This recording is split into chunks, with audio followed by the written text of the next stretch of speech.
कुछ हफ्तों पहले सप्ताहांत में मैं मेरे एक बचपन के मित्र से मिलने गया। वहां मेरी मुलाकात उसके दादाजी से भी हुई। उसके दादाजी उम्र में काफी बड़े थे और काफी थक गए थे।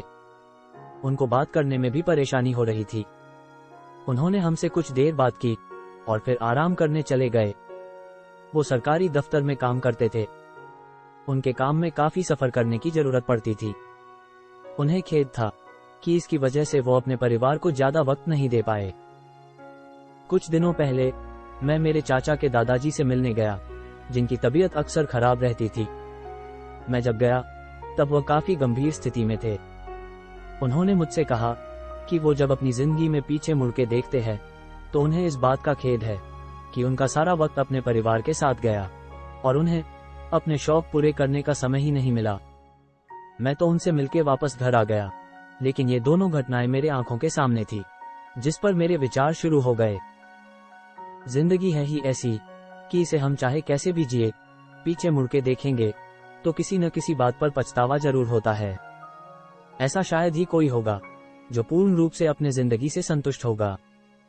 ज्यादातर लोग झूठ बोलते हैं जब उनसे पूछा जाए कि तुमने अपनी जिंदगी जिस तरीके से जी, क्या तुम उससे पूरी तरीके से संतुष्ट हो। भले ही वो लोग सामने हाँ बोलेंगे, लेकिन मन ही मन वो असंतुष्ट है।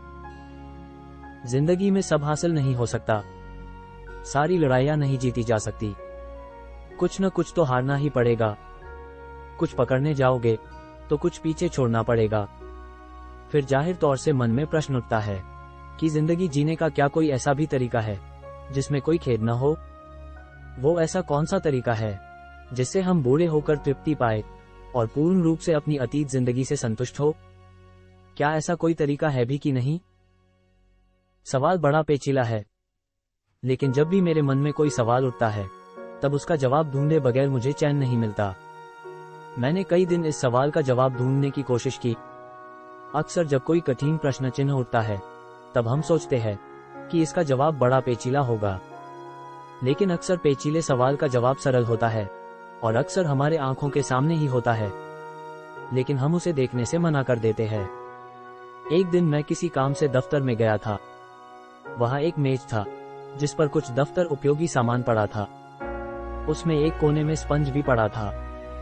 उस स्पंज को देख मेरी आंखों का पर्दा धीरे धीरे उठने लगा और मुझे मेरे सवाल का जवाब मिलता हुआ नजर आया। एक बात तो पक्की है, जिंदगी हम सबको हमारे दिल की सारी मनोकामना पूरी करने का मौका तो नहीं देगी। किसी को ज्यादा मौके मिलेंगे तो किसी को कम, लेकिन सब दिल की मुराद पूरी नहीं हो सकती। हम जहां, जैसे और जो कर रहे हैं उसके अन्य और कुछ नहीं हो सकता। हम लाख सोचे कि आज खाने में जलेबी होती तो अच्छा होता, लेकिन खाने में अगर सूखी रोटी भी हो तब भी वो अच्छा है, क्योंकि वही सच्चाई है। जलेबी चाहे मिले न मिले, अगर ये सूखी रोटी भी छीन जाए तो हम भूखे रह जाएंगे। जो हम अब है वो काफी है। उसके अलावा और अच्छा हो सकता है, लेकिन हमारे हाथ में जो है वही सच्चाई है। ख्यालों में आने वाली गर्मा गर्म जलेबी से वर्तमान में होने वाली सूखी रोटी अच्छी है, पर क्योंकि हम वो रोटी भी जलेबी को याद करके खाते हैं, हम वो रोटी का स्वाद लेने से चूक जाते हैं। जिंदगी चाहे हमें उस पल जलेबी न दे पाई हो, लेकिन जिंदगी ने हमें रोटी जरूर दी, पर हम उसका आस्वाद लेने से चूक गए। फिर किसी दिन जिंदगी हमें ऐसा मौका भी देती है जब हमें जलेबी खाने मिलती है और हम उसका पूरा स्वाद लेकर खाते हैं, और इसलिए वो पल हमारे लिए बड़ा महत्वपूर्ण हो जाता है। लेकिन जो बाकी दिनों में हमने सूखी रोटी खाई, क्या वो पल महत्वपूर्ण नहीं थे? एक महान दार्शनिक को एक बार पूछा गया कि तुम्हारे जिंदगी में सबसे महत्वपूर्ण क्षण कौन सा है? जब तुम लोगों को भाषण दे रहे हो या जब तुम घर पर चैन से बैठकर फल खा रहे हो? उस महान दार्शनिक ने कहा, मेरे लिए दोनों पल बराबर है, दोनों पल महत्वपूर्ण है। फल खाना भले ही आम काम दिखाई पड़ता हो, वो भी उतना ही महत्वपूर्ण है जितना लोगों को संबोधित करना। जिंदगी का कोई भी पल साधारण नहीं है। जिंदगी बिल्कुल असाधारण है।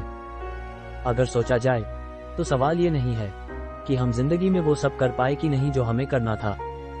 सवाल तो ये है कि जिंदगी ने जो पल हमें दिए, क्या वो हम पूरी तरीके से जी पाए? सवाल तो ये है कि जिंदगी के पास हमें देने के लिए बहुत कुछ है, लेकिन क्या हम वो सब ले पाए? जैसे मान लो आज हमें दोस्तों के साथ मैदान में खेलने जाना था, लेकिन काफी बारिश होके गई और मैदान अब खेलने लायक नहीं बचा।